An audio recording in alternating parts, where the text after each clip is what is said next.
Hey guys, it's your boy Mr. G.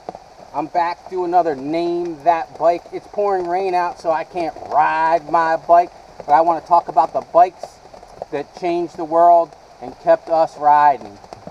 I'm going to take you, put you on my noggin, hop in the Jeep, and let's do this. Take you, put you on my noggin, like this, and let's go. So, in today's episode of Name That Bike, we're going to get into two manufacturers that we haven't talked a lot about. Please remember, you will be able to look in the description and find the answers, and I will post on my Instagram. You can find my Instagram on my banner. I will post pictures of the two bikes in question that we are going to talk about. I think I'll raise my seat up, make sure you guys can see over the steering wheel here, because that'd be kind of silly if you couldn't.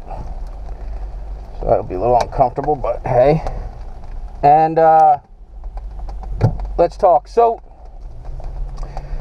in 1968, Honda puts out this bike that we talked about in the last video of Name That Bike, which was the CB750, and this superbike world begins. It's kind of like the first mainstream superbike, and it's a run over from what's going on in the racing world.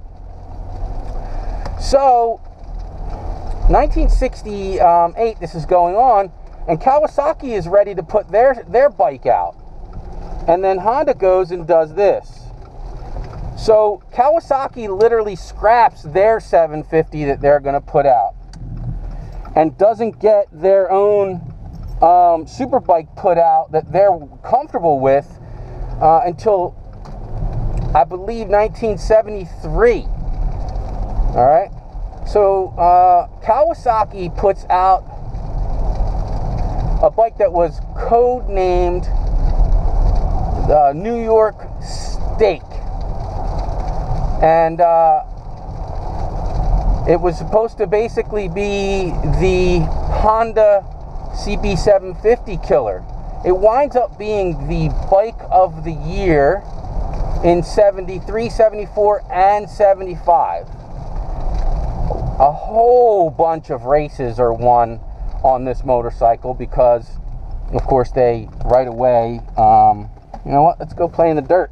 They right away give this motorcycle to, you know, a well-known racer, give him a nice chunk of change, and start winning races with this over 900cc bike, and the super bike wars begin.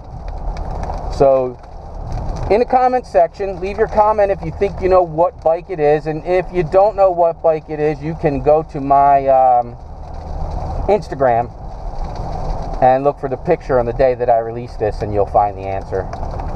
Or go to my photos in my Instagram or whatever, and you'll be able to see, you know, whatever my release was. Let's go to the next bike, because it's probably one of my favorites. In fact, I did a, oh, deer, gotta remember that, we're in deer country.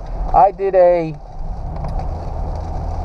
tasty walk-arounds from Nick's Salvage, and the first one I did highlighted this bike. So if you wanted to, you could cheat, go to my tasty walk-arounds, and you'd be able to find 5 of these bad boys. So Harley Davidson is the only American motorcycle company left, hence all the AMA racing going on is being dominated by Harley Davidson. And then after World War II, all that changes when our economy is totally changed, and we start opening our economy up to German and Japanese goods on a large scale.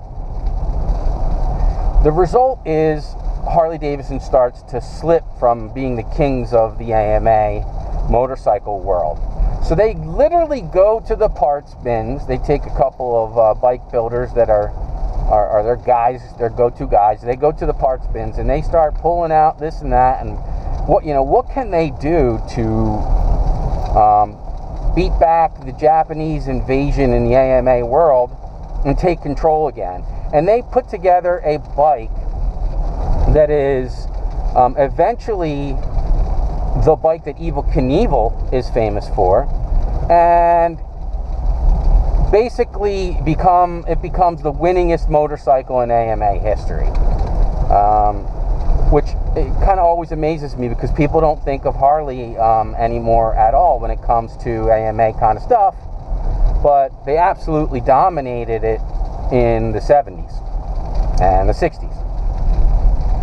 So what's the coolest thing for me about this is that you and I were able to get our hands on one if we were around at the time, and now they're leftover ones you could get, because at the time there was a rule in AMA that said you have to be riding something that is a modified street legal bike. Civilians that are not professional racers need to have the opportunity to purchase the bike. Obviously, this was for promotional purposes. You have something in common with the people who are racing, hence you go pay to watch the races, right? Like you own the motorcycle that they're on. So you had to, at the time, produce at least 200 of whatever bike you were on for civilian consumption. So again, go to my Instagram if you want to see these.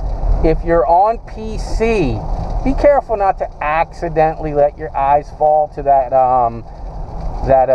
video description and wind up seeing the answers before you can see the video.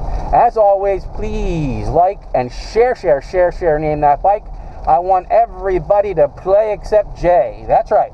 No Jay Leno. I mean, he's probably like Nick from Nick Salvage, and he owns 15 of each of these bikes, so kind of no point in him playing. But the rest of us, let's do this. Your boy, Mr. G, and I'm out. This is Name That Bike. Peace.